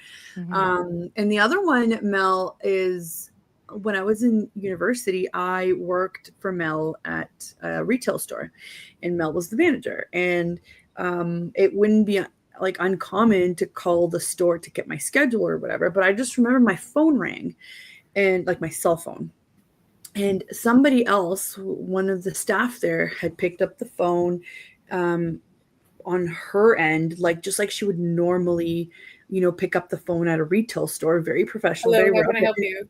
Yeah. And I was very confused. I was like, no. I was like, oh, hey, so-and-so. I was like, you called me. And then they go, no, you called me. And she's like, do you want to know your schedule? I was like, no, I'm for real. Like, you called me. And it's almost like it knew that Mel and I were connected that way too. Like Mel was somewhere in the back, like in the back of the store, and somebody else was like, and same thing. They'd be static, there'd be the growling, and it would happen every few months too by the end of it, and they would kind of like tapered off. But I swear to God, sometimes I feel like it still happens. We're just too like oblivious to it. So how long would you say? Because I remember you guys calling, on occasion and saying, look, like this has been going on. And I'm like, I don't know, I'm all right personally. You know what I mean? Like, why do you think you guys got sort of centered out? Listen, it's the weakest link theory here, okay? I know this. It's fine. You can just say it. I think like I wasn't actually going to go there, but thanks, Michelle. Possible, yeah. Maybe it's all about the bracelet, wasn't it? Yeah, it was a damn bracelet. Let me tell you, I still haven't told my mom. And Mom, if you're watching this, I'm sorry, but that bracelet's been long gone. How many years later? Sorry, I know. Yeah, sorry, Mom. I think for me, like I got the impression almost like, like I'm still here, like I'm still watching you, almost like it was his way. It was its way of checking in on us and making sure that we knew that it was there at the same time. It was I'm pretty sure that it was happening like it was like bi-weekly almost in the beginning. Like it was pretty frequent, and like Adriana said, sometimes it was cell phone to cell phone, sometimes it was cell phone to landline, landline to landline. It didn't matter. It was just wherever we were, it was a phone. And it was, we got to the point where as soon as we heard it, we would just hang up and call back. The other thing too is like Adriana and I are very connected. We've known each other for 22 years now, and we've done a lot of exploring together. We're very connected as people as well. So maybe that's why it did that to both of us. I'm not sure. I think so. Yeah, I think so. And it was almost like you said, it's like I'm kind of still here. I think we were asking too many questions. I think we dared to ask questions. Past our welcome there, and we're energy, and I think we leave our imprint right wherever we go. We do, and we also take with us, like it's an exchange, right? Yes. So I think we took some of that home, and I think we maybe I have a theory that if you're open to this kind of stuff, you tend to attract more of it too. Right. So I think at the time, I think I was still trying to figure out where this spiritual journey was kind of like taking me. Right. Do I think that I would be reacting the same way that I did in the forest? No. That's refreshing. I've grown. Listen, it wasn't that bad. I was getting frustrated. I was just getting frustrated to be like, let them speak, But no, I think there was a theory too about the forest that because there's so many things where people hear voices, people get lost, time is not a thing, UFOs, it's emotive. It's kind of like it gives you what you're looking for, or it gives you what you want. So that's how you get all of these different stories that come out of this. So maybe that's just what I was afraid of at the time, right? Maybe it was playing on my fears of it. Would I still be the same? I don't think so. I think I've spent so much time with Michelle now that I'd be like, hello, how are you? I'm so glad you're back. Like we're a little dark on this side now. Michelle's taught us well. I know. I do. But I just have a healthy respect. But I also was always taught to stand my ground in certain ways. And I think it's just something about my personal energy which allows me to do certain things that, I don't always recommend. But I also always, it's always like my team first. It's always the people that I'm with first that I'm always well aware. Like when all that happened, I felt like something rushed and came at my back. And I just kind of went, oh. So the whole time I kind of went, the tree thing started happening, going, oh God, we've been dealing with Baby Bear. I think that's Papa coming over the horizon. That was a concern because it felt like a much larger energy, and it felt like a much more aggressive energy. But beyond that, I count my lucky stars that it stayed where it was supposed to. It just goes to show you that this location really did have a very long reach. Like Hoia Baciu, again, the most haunted forest in the world, lives up to its title. And with that being said, when we talk about the things that we hear, we are very fortunate because we didn't get that nauseous feeling. We didn't feel sick. No. We didn't get scratched. We didn't get pushed. We didn't get any of that. I mean, we've been really, really fortunate that the worst that happened was what happened. Because I have to say, the show they were traveling 3 days ahead of us. And when I watched it, there was a complete meltdown happening at that time. And I'm going, no. They had very different experiences, very different. Yeah. Very different, but also different type of researchers altogether. Not challenging.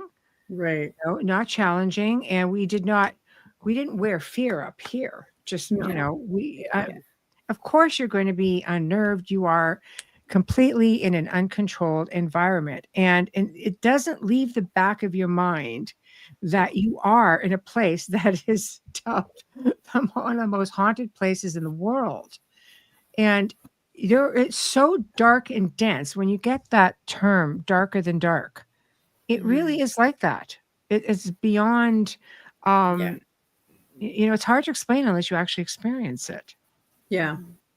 I enjoyed it. I'd go back there in a heartbeat. Yeah, me too. Absolutely. Well, we all said we have to camp. Yeah, we had to camp there next time we stay there. I'm actually going in August. So Michelle and I will meet you there. Yeah, don't get me started on that. Like jeepers, I think the other thing too. Yeah. Dun, dun, dun. Yeah. I think the other thing too is like we went in with clear intentions that we were just there to, communicate and learn. We weren't there to mess with anything or change anything or anything like that. And we also always stayed together. Like we were always in a pair, so to speak. We weren't trying to, as much as we went to, we hiked through the mountains and the forest to find the most haunted forest in the world, so to speak. But we didn't go in there. We still went in cautiously. I think that is the right word. Yeah. And respectfully. I think that's a big one. But mind you, the feeling of being watched when I see that picture now I feel like we have to look through all of our pictures again because like seeing that Adriana. Like, with a new lens. I can't believe that listen, this is like happening live. I didn't see this until right now that I'm showing you guys. This is happening live. I did not see this before. No, and remember, this thing is under some kind of a no-fly zone. There was nothing overhead. There was no wind. This was a nice July evening, middle of July. I think it was like the 13th of July, 2013, somewhere like, or the 17th. Like we were, you're right in the middle of the summer. Like there was just nothing up there. But the thing is, with the forest, is you just didn't have bugs. You just didn't have anything. There's no like flies or mosquitoes or anything. There's nothing. Yeah. So if you can imagine that, no birds, because we're heading out there thinking, great. What's going to jump out of it, Wolf, actually, werewolf. do you remember us going on the other side, like deeper into the forest for a bit? Yes. So what I found, I remember this distinctly because I thought about it a lot. I was like, this doesn't make any sense. So on the left side where the clearing was, where it was kind of like doing the thing with the trees, and I was like, I can't breathe, right? That was the quiet side. That was the picnic area too, guys. I'm just saying. The picnic. But if you went the other way, yeah, it was going deeper in, that sounded very normal for a forest. It's only the other side, because I remember going through the recordings and being like, this doesn't make any sense. But when I did the recordings, I couldn't hear anything. But live, when I was there, going deeper into it was almost like it was enticing you to go deeper, to be like, oh, birds are chirping on this side, come on this side. But the other one was not. It was weird. It was really weird. I was like, this isn't a dead forest. This is like a very healthy, like, where is everything? And again, like you mentioned earlier, like the trees were not your average tree. They were twisted, or that you could tell over time they grew in a unique way that wouldn't be natural, so to speak. Let me show you guys. Let me show you guys what some of the pictures on the internet look like. Because it's pretty cool. I had to be really careful because there was some stuff that is now like AI. Right. So there was one of this forest that definitely came in, and I was like, this is definitely AI generated. So here's what this looks like.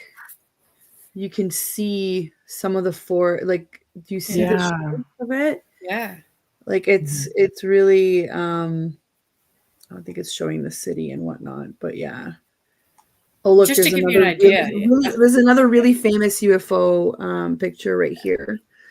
That's 1999. Yeah, wow. 1999. Yeah. But so this is what it looks like. This is the famous photos that I think when people go looking for stock photos of the forest, these are the ones that seem to be most abundant. Yeah. So what kind of energy does that? Right. Yeah. And again, you can tell that's over time. That's not, you know, like a time flash energy or anything. This is stuff that's been going on for a long time. Yeah. Dronings could have been the result of having a dimensional portal being nearby. That's very possible. Yeah. And life says getting a feeling that the force is connected to another reality, because that is definitely possible. Yep. The place is, it's an anomaly. Much like many of these big haunted power spots. There's and again, like Wayne says, trees are bent as if forced into shape by an unseen force. And you can't look at any place that has enough energy to literally make you disappear and come back. Yeah. You're walking into something, and you're coming back into it. The shepherd never came back, nor did his flock. The little girl came back, and apparently she was not right. Like, she was just not there. Yeah. So what puts you through that? Well, abduction, like being a contactee would most certainly put you into that. And time is very different, like missing time. You come back 5 years later, but what? And those people who camped there, that same thing, like they lost track of 12 hours. They just kind of came to, and it's like, what happened? Why is it dark? Right. Yeah. See, this is now marked on Google Maps as the round. Well, we would call it the clearing, right? But it's like the round orchard or the round clearing. The rotunda is interesting. It's an interesting word for rotunda. Rotunda means round. Right. Oh, interesting. Yeah. Because in hotels, did not exist 12 years ago. A nice big space and an entranceway. It's funny. It's funny where it is, because it's not quite there, but I mean, at least it's marked now. It's enough that it wasn't before. No, for sure. Honestly, we struggled the first time. But like, I remember a lot of the locals that Adriana first asked like directions to, basically, and looked at me like I was insane. I remember. They're like, what are you talking about? Why would you want to go there? And no, you can't get that way. I was like, we will go there. We need to. And no, I'm not being a part of sending you guys there. Are there tours there? Do you know? No. Adriana, do they tour there? They haven't started doing tours there. I mean, this website that we're on right now is with a tour store. I'm assuming there are, because they're parking nearby, but I think you'd have to go in there and book it, or maybe book for it safety, maybe. I wonder if it's just a safety thing to keep people from getting lost and wandering, because we know, I mean, it could easily happen. Yeah. You know, you don't see those markers at night. You just don't. It's so black. And look at this. Like this was you have to realize that we were using our flash, but when you're not using your flash, right. This wasn't even pitch black yet. No. Yeah, because you can tell the sky still has a little bit. Yeah.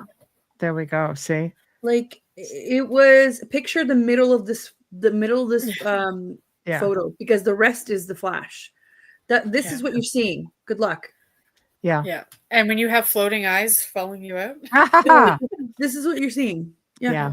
Those eyes were crazy. Now that I think about that, I'm just like, oh my gosh. And they were hot. They were off the ground. Like they were up. They were big. Yeah. They weren't these teensy little things. Like these were substantial. Mm-mm. So it's funny because we had just had this conversation about Wendigos because of like Canadian sort of like myths and legends. We had just had this conversation like before going over there, and I was like, oh my God, I see eyes in the forest, you know. I've only seen those eyes twice in my life, and both times obviously with Michelle. Once was at this location, and once was at I believe it was a fort, Niagara. Yeah. And I remember those eyes, and I was like, what is that? Exactly. It was the beginning of my paranormal journey. I know. Broke you guys in real good. You know.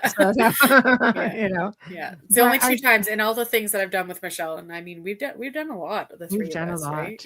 And the 3 of us only twice I've seen. You know, there is one location that we didn't talk about, and I'm pointing at this picture because I'm dying laughing thinking about it. So this is us at Snuggle in the island. Photo bomb in the picture. You see the back of this? There was this turkey that literally followed us everywhere on the island. I'm so sorry, but I had to put this in the show. I know. You know what was that turkey's name? This thing, the picture doesn't know justice. It was freaking massive. It was big. Yes. Like you could feed a family of 5 for a month on this bird. You know, seriously. And this is at Snaggle Monastery. Yes. Yeah. It was crazy. There's the inside there. God. Another incredible place. Yeah.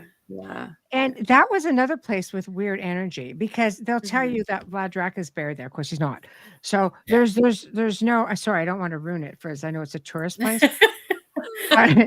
but the energy that, like, it was heartbreaking energy. Was towards the back, and I'm almost in tears going, I don't know what the hell's going on. But when we went to the back of the building, and that's when Adriana said, she goes, this used to be a prison, and you could see the outline of it. God, that would explain it, because you know, Vlad was a harsh,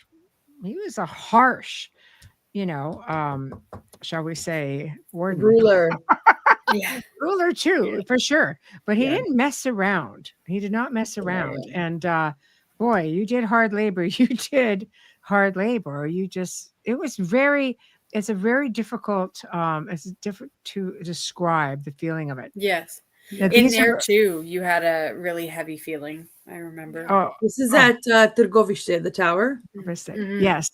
Yes, which was the main residence of Vlad's family, right, at that time. This was the main residence for his family. And his father and so on, I think, before they vacated up. But he built the tower. I think that was his contribution to that area, if I'm not mistaken. But it was cool. I mean, it's very haunted. Again, everybody wants to do paranormal investigations at this place, and we're all just posing paparazzi. Look at us, you know. But it is really haunted. But I mean, I don't think there's too many places in the ancient world, especially, you know, I look at Romania, which has just been war torn. I mean, back then, you know, so many power struggles, and yet it flourished, and Vlad was just a hero. You go anywhere in Romania, they'll tell you he's a hero. And they've got the freaking tourist crap to show too. Look, we love this guy. So for sure. You know, gnomes, that was my bane of my existence. So, you know. It was Anyway. like that place was waiting for us in Brand there as we walked up and like, oh boy, there's like 100 of these things around. Yeah, exactly.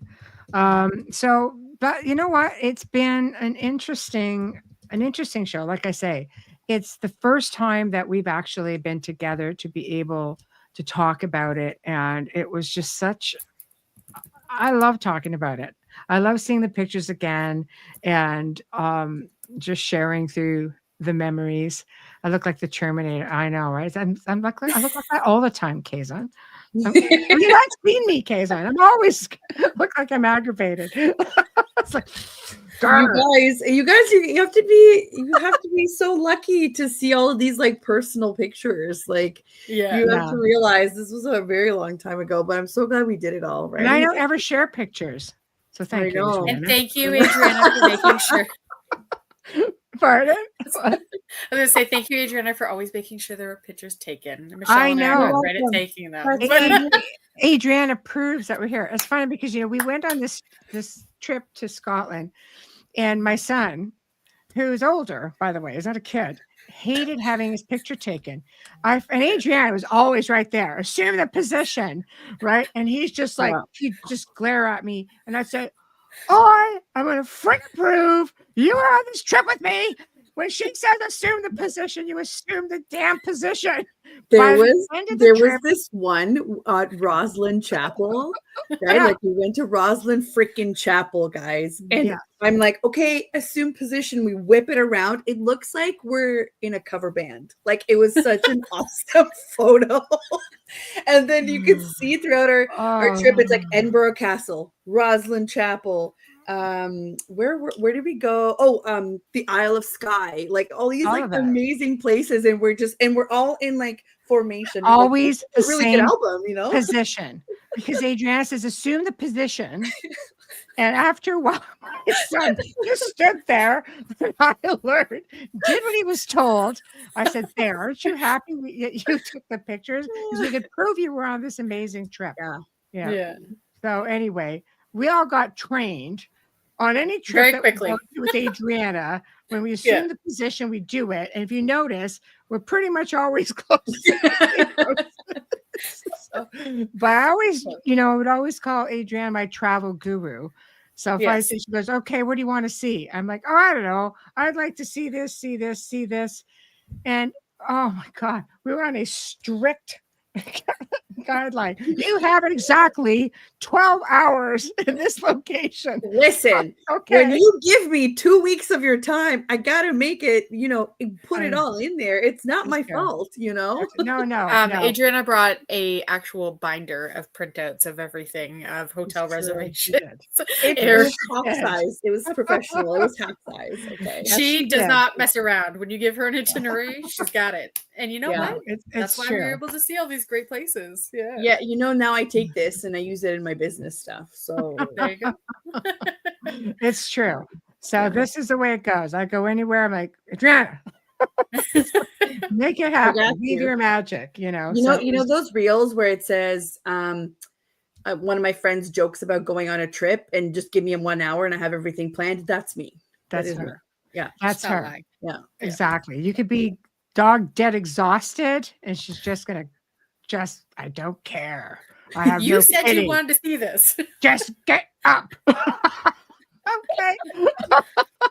Listen, we didn't tell everybody about how my grandpa decided to give you guys all cherry brandy the night before your flight, and I'm like, her grandpa is the most amazing little Romanian man who wasn't supposed to have wine, and he did because he was sharing it with us. Yeah, it's wonderful. Your family's wonderful.